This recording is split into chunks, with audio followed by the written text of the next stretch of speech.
Good morning, everyone. My name is MightyStream, and I'm going to do your January the 28th, just for today, in a meditation.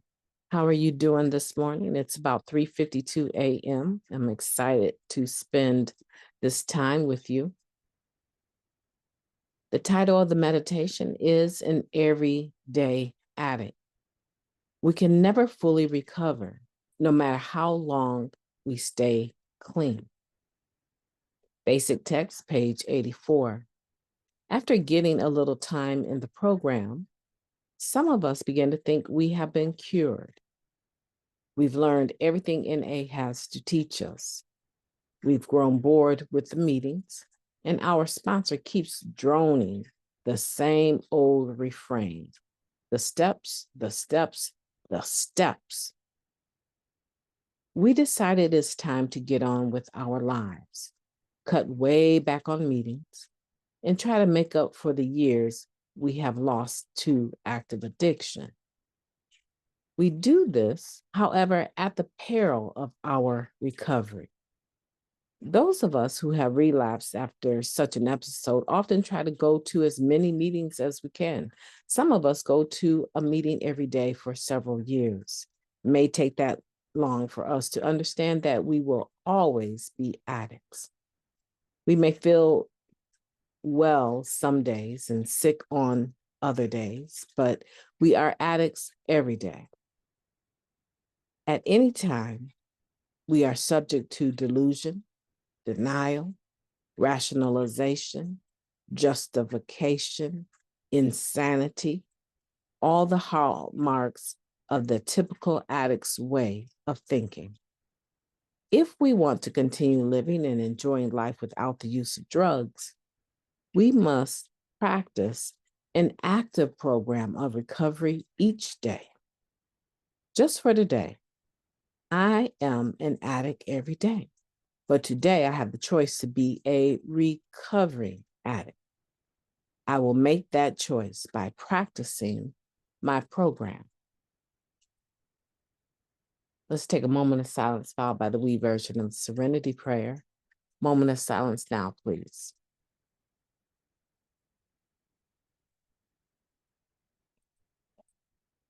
Thank you. God, grant us the serenity to accept the things that we cannot change, the courage to change the things that we can, and the wisdom to know the difference. Just for today, please and thank you. What a beautiful meditation, talking about being an addict every day and how we don't fully recover no matter how long we stay clean, and how, we do sometimes reach that plateau where we're not as actively involved in our daily recovery program, and we feel safe within that. And what begins to happen is that our check system, right, for the disease thinking that we have changes. We don't have as many check imbalances because we're not being aware of our disease of addiction on a daily basis, because we come to equate our disease of addiction with the actual picking up of the drug and not the behavior. Thus, the saying, we can back ourselves up into a corner that we cannot get out of clean, and sometimes not alive. So many of us have, and I have not, but many of us have experienced relapse. And a lot of times when we're talking about returning back to the rooms of Narcotics Anonymous as quickly as we can, right? When we can, as quickly as we can. Because see, some of us do go beyond recall. So when we have the awareness that we can get to a meeting, even if we're not clean, getting to that first meeting again, we try to get there. And what happens is those individuals that have the lived experience of relapse, they tend to understand and to be aware that I need this meeting on a day-to-day basis. And they make several meetings. They do another 90 and 90, and It's unfortunate that when we say 90 and 90, we equate that with a problem in someone's recovery. It should be something that we enjoy, almost as though, some practices or faiths, they have like a period of fasting, right? Well, I think for us individuals in recovery, 90 and 90 can be very refreshing, almost like fasting. It can be very refreshing to reveal to myself who I am, what I'm dealing with, my thinking, my intolerances. It can show me a lot, and I can work on that and tweak that and make that more into God's will rather than self-centeredness, right? And so those people that relapse, my point is they have a tendency to say, I need to make more meetings. I need to do another 90 and 90. And the point is that we can do this anytime in our program. We don't have to wait for a relapse to pick up our program and become more active. We can do it now. We can do it now. I'm sitting here in awe at the hour of the morning and my passion for recovery. With 30 plus years clean, having just lost a biological father that I love dearly, and my mind is focused on how to recover another day. The thought of using hasn't entered my mind other than to have a conversation of how it hasn't entered my mind. And for me, I feel very fortunate. There is this ideal that we talk about. We're addicts every day.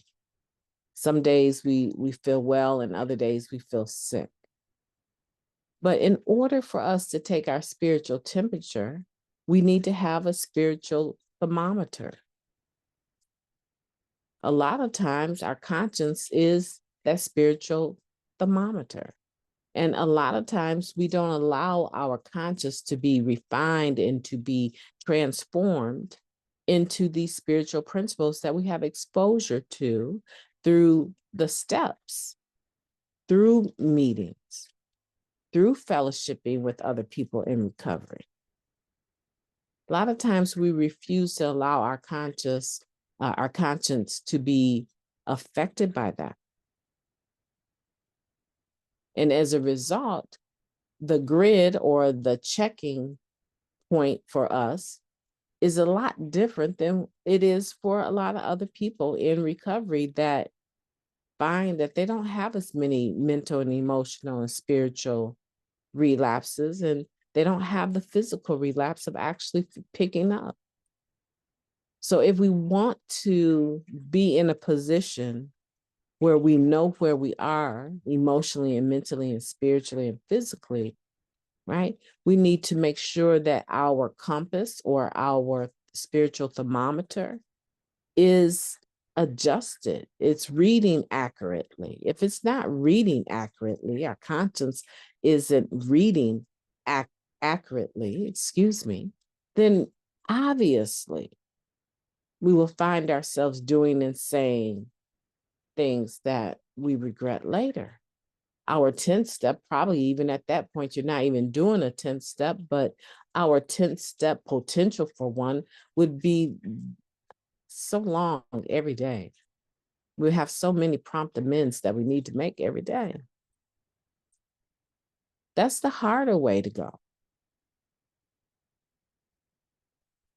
I'd rather develop my conscience, my spiritual thermometer, in an atmosphere of recovery where everyone understands we don't do it perfectly. You can come into the rooms of Narcotics Anonymous and share and cut your pain in half by putting it on the table and allowing others to absorb that for you, so that you can actually go back out into society and function without that angst of feeling like I need to get back at whatever, or I need to protect myself, without having to worry about these character defects that we have, wanting to pop themselves up and thereby causing us to fall short, our shortcomings again in step 7. That's why recovery is important to me. It allows me to keep my side of the street a lot more clean than if I didn't have it. So, yeah, back to the point, we do not fully recover, but we have a whole chapter that says we do recover. So, which is it? Do we not fully recover or do we fully recover? I believe we do recover. But I want to make this point very clear. When an individual has a disease and they've been diagnosed with a disease, at any point in time, it can come out of remission. And a lot of times when we're talking about diseases such as cancer, the process of it coming out of remission, the individual has absolutely nothing to do with it. They can be cancer-free for years. Did you recover from your bout with cancer? Absolutely. I did chemotherapy. I did such and such, and I have a clean bill of health been given to me by my doctor, and I am cancer-free and have been for the last 8 years.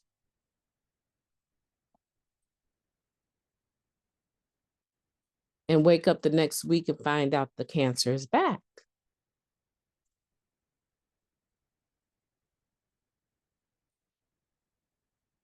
Yeah, there's a silence there because can you imagine beating cancer only for it to come back years later? And it does for several people because their body is already used to having the cancer. They're prone to the illness. They're prone to that disease. And so what happens is we take that and we bring that into the disease of addiction, and we have to say, yes, I can have chemotherapy. I can get a shot of recovery at a real life meeting or a Zoom platform in a meeting. I can get a shot of recovery to kill off this disease of addiction. I can call my sponsor. I can work the steps. I can do all of those things. Have you recovered from the disease of addiction? Oh, yes, it's in remission. I haven't had the symptoms in years. I haven't acted out. I haven't stolen. I haven't gone to prison. I haven't tried to take a drink of some 0% alcohol beer, ginger beer, or something. I haven't done any of those things. I haven't flipped a script, right? The doctor didn't prescribe me 2 pills 4 times a day, and I took 4 2 times a day. I haven't flipped the script.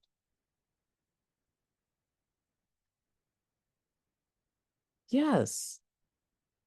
Then all of a sudden wake up and find out you are right back fighting with the disease of addiction, the symptoms of the disease of addiction in our thinking, our behaviors.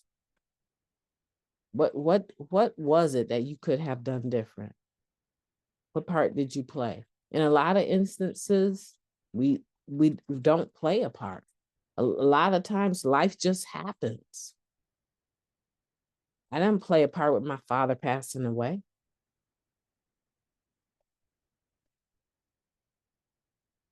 But don't you think for a second that I haven't had some stinking thinking about our relationship? Absolutely. I could sit in it and allow the disease of addiction mentally to grow and gain ground on me, but I refuse. I refuse. That's why when I'm faced with dealing with siblings, I'm faced with dealing with my mother and her, and I want to say face because I love her to death, right? But when she wants to have a conversation about the past and explain things to me about him, I assume the humble position because I need to, because I already have some stinking thinking about the relationship. So I can't afford anything else to come in and validate or affirm or make me believe that my thinking is absolutely 100% justifiable. I can't. I have to assume the humble position. Does it quake me? Does it hurt me sometimes? Absolutely. Because I think to myself, here we go again. You never had a seat at the table. You're not going to have a seat at the table. And everybody that had a seat at the table want to now start using you to explain why they had a seat at the table and you didn't, and what their seat at the table was like because of who you are in his relationship with you. Yeah, he was always excited to see me. He came bearing gifts every time he came to see me. And anytime I traveled with him to be with them, they received lots of love and laughter and gifts as well. But there's a resentment as a result of that relationship. And I sense it and I know it. But I can't afford to sit in that. If I sat in that, I would be getting high tomorrow. I cannot. I refuse. I don't have the energy.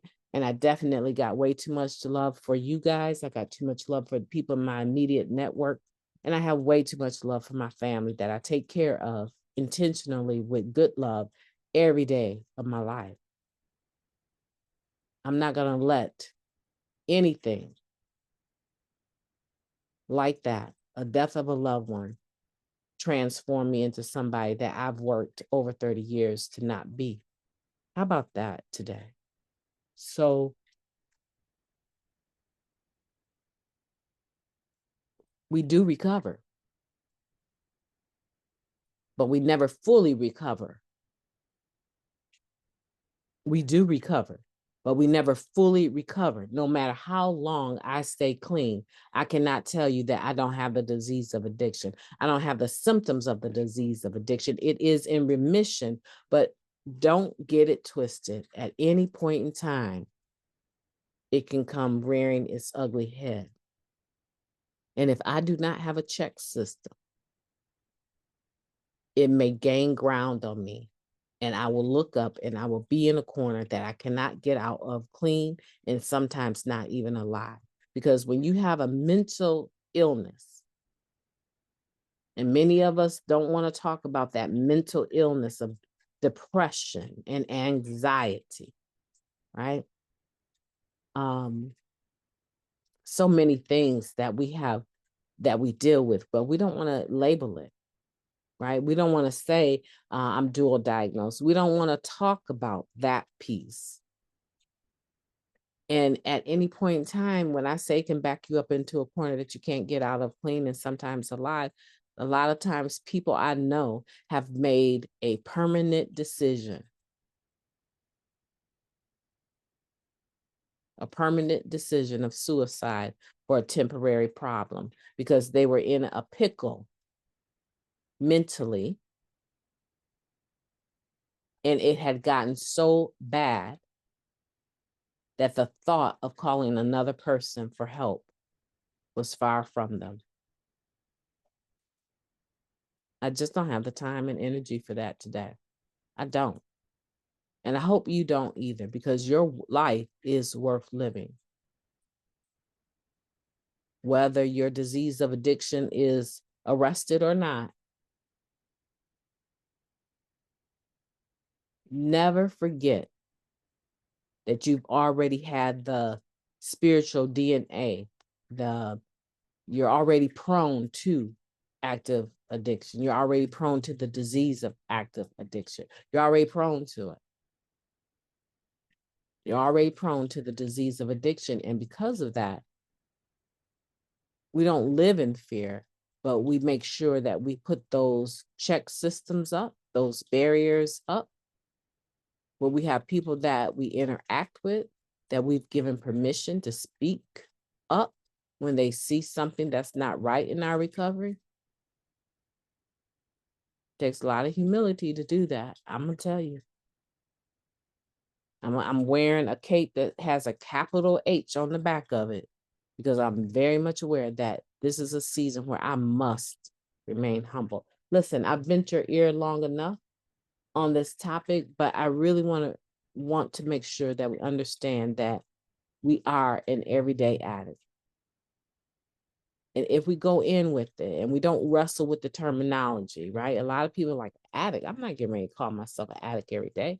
I don't even think that's spiritually right to call myself. That's like saying you ugly to yourself every day. Yeah, it's a little bit different. It's a little bit different. It's modest and it's humble when I can say every day, I'm an addict in recovery.